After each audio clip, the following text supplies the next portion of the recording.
very good evening. I'm Lisa Broom. This is the CBC Evening News.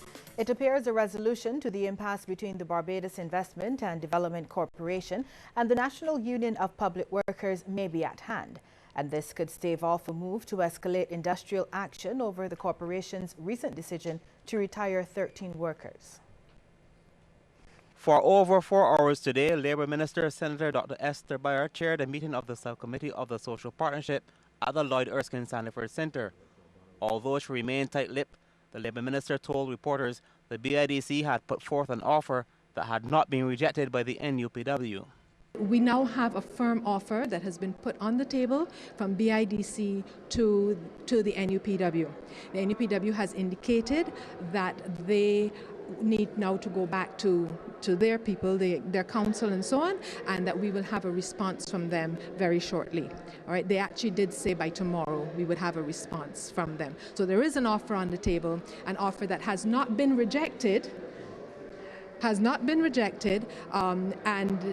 has been given in good faith and looked at in good faith. Several representatives from the private sector, the BIDC, the National Union of Public Workers, Commerce Minister Donald Innes, and Minister of State in the Prime Minister's office, Patrick Todd, attended the meeting. Despite the latest development, she says the matter is still court-bound. What the court would have been asked to opine on is whether or not the corporation or any statutory board is now, given that the pensions amendment was the Pensions Miscellaneous Provisions Act was done in 2004. You had heard some argument that with that Miscellaneous Provisions Amendment that perhaps Section 8.1 did not apply.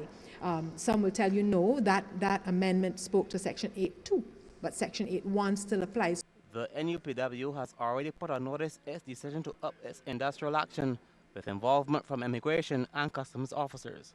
Sanitation workers have already withdrawn their labour. Sean Farrell, CBC News. Meanwhile, operations at Barbados's main ports of entry, the Bridgetown Port and the Grantley Adams International Airport, have been proceeding as normal despite the threat of a nationwide shutdown hanging over the island. A check by CBC News at the Bridgetown Port this morning revealed things were progressing normally and that customs and immigration officers were on the job. At the Grantley Adams International Airport, operations continued as normal. Authorities had said contingency plans would be put in place in case of a shutdown. When CBC News made a check at the Supreme Court around 4 this afternoon, the BIDC was still to file documents with the registration office to place the dispute between itself and the NUPW under the adjudication of the law courts. Well, the National Union of Public Workers and the Barbados Workers Union have reiterated that the labour movement's ongoing concerns involve more than just the BIDC workers' dispute.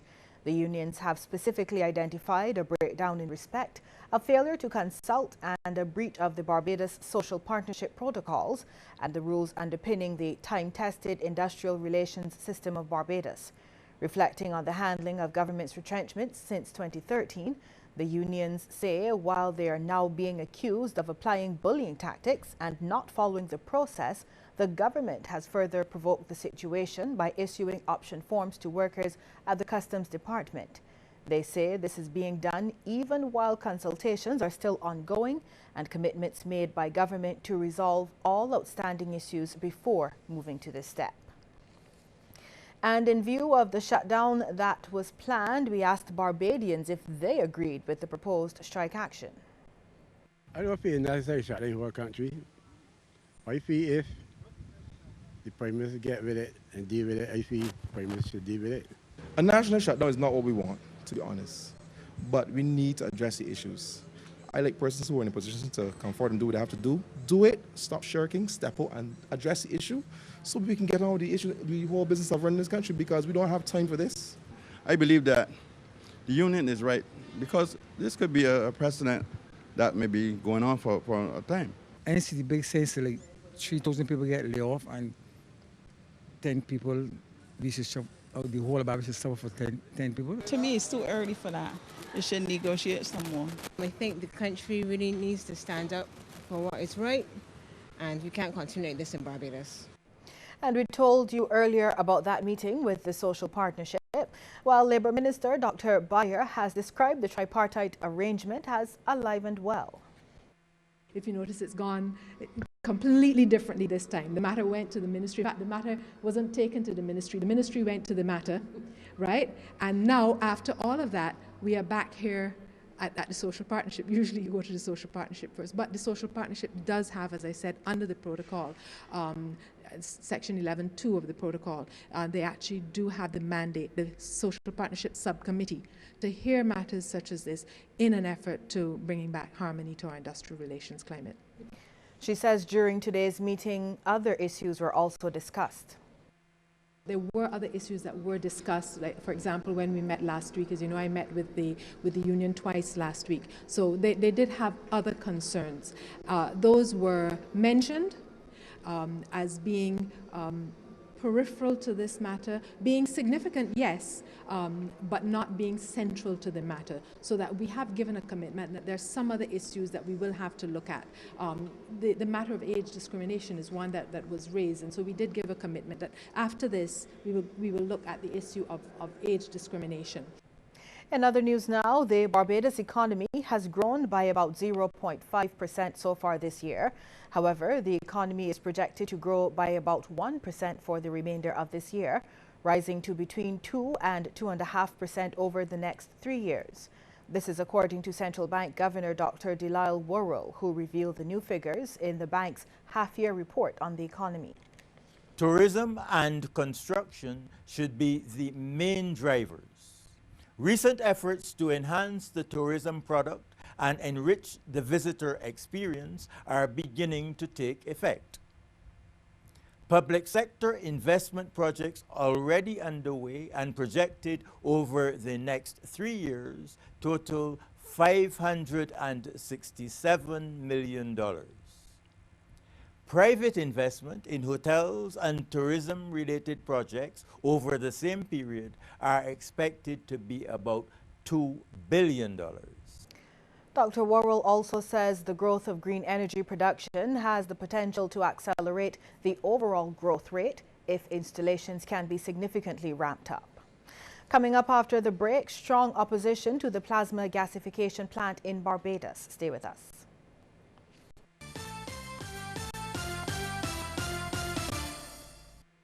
Talk about nothing, not, nada, zip, just zero. You can get a new Visa credit card and pay 0 interest until 2016. Just switch your balance on another credit card or store account to CIBC First Caribbean. Pay 0% for 6 months on your new card and it will cost you 0 to make the switch. Why pay a higher interest rate on your credit card? Switch it to CIBC First Caribbean and start saving money right away. Terms and conditions apply. This unbeatable offer ends soon. Contact us today and zero in on this great deal from Visa and CIBC First Caribbean. Beat the heat with a cold Baico treat.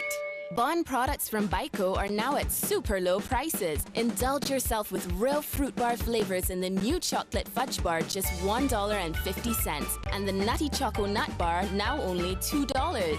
Offer available for a limited time only from participating retail outlets, Baico Mobilers and Baico Direct Outlet at Harbour Road.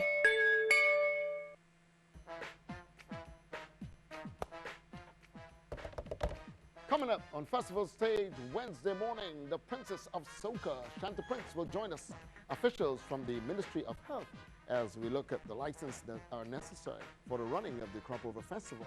And of course, we'll have the church and Christians in Crop Over. That's going to be a big discussion Wednesday morning, right here, CBC TV 8 at 11 o'clock. I'm the Admiral. I'll be here. You're invited to be here with us.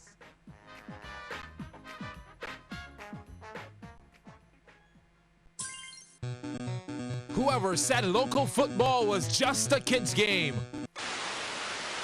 Hello again and welcome to Extra Time. Join Andy Akili Thornhill for comprehensive coverage of local and international football on Extra Time. Brought to you by the Barbados Football Association. Remember, it's quite all right to whet your football appetite. Extra Time, Wednesdays at 8:30 p.m. on CBC TV 8.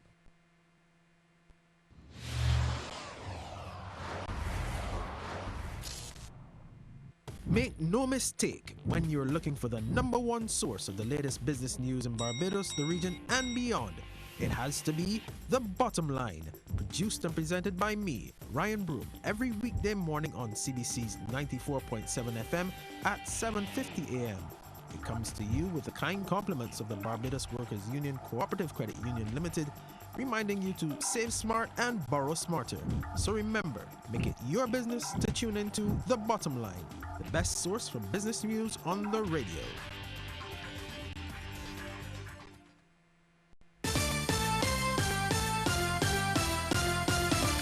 There's strong opposition to plans to construct a plasma gasification plant in Barbados.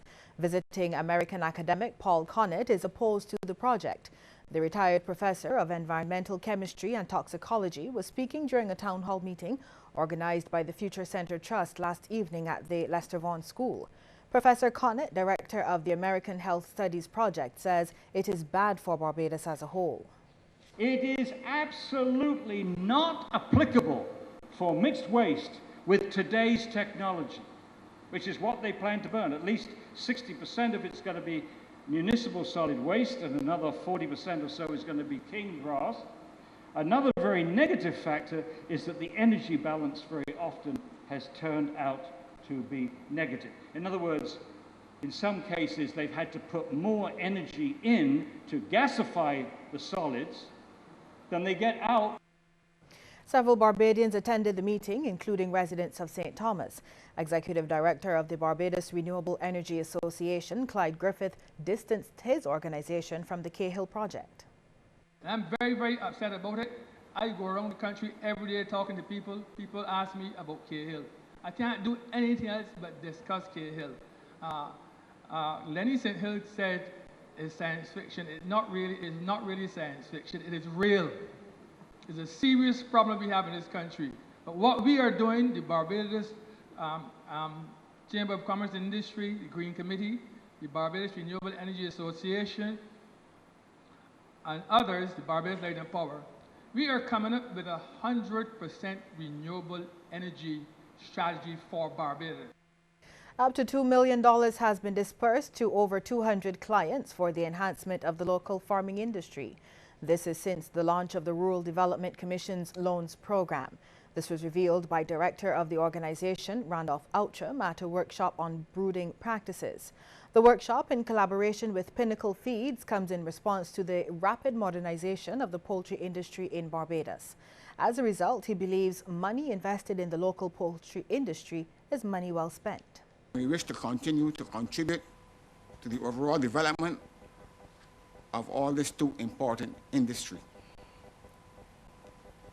Not only is the chicken industry creating entrepreneurial activity and providing jobs to assist in poverty reduction, but it's also contributing to the nutritional requirements of our entire nation.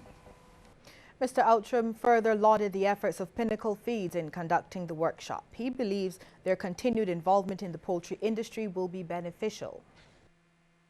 Their expertise will help us to impart information to our workshop participants this morning, which will help them to better understand what they need to know in order to provide an efficient, economical, comfortable, and healthy environment in which to brood their chickens. Chief Town Planner Mark Cummings is dismissing suggestions that the island's capital city, Bridgetown, is dead. He says merchants need to be creative and use the various public spaces and parks to attract activity there. Additionally, he says marine activities could be incorporated and the Chamberlain Bridge could be lifted more often. There are numerous Barbadians who have not seen that lift bridge operational. In St. Petersburg, Russia, they have a series of lift bridges. One day every month, I think it's the last Friday of the month, they lift those bridges from 6 until midnight. They have boating activities. They have a whole slew of activities taking place, themed around the lifting of those bridges. The Chief Town Planner says some concerns also need to be addressed, including public bathroom facilities and parking. Students taking part in this year's Information Technology Summer Teams program will now be certified with National Vocation Qualifications in Information Technology. The announcement came from Minister of Social Care and Community Development Steve Blackett at the Parkinson Resource Centre. This time, participants will be conducting a project entitled Community Tourism. The minister told them to cherish the opportunity. To you, the participants, please be mindful that this program is in great demand. I am aware that there are many teens that express the desire to be involved, but were unable to be accommodated because of the limited space. We are hopeful that as we gain more resource centers, that this program can be further expanded. You are fortunate to have been given this wonderful opportunity, and I want you to grab it with both hands. We'll have regional news after the break.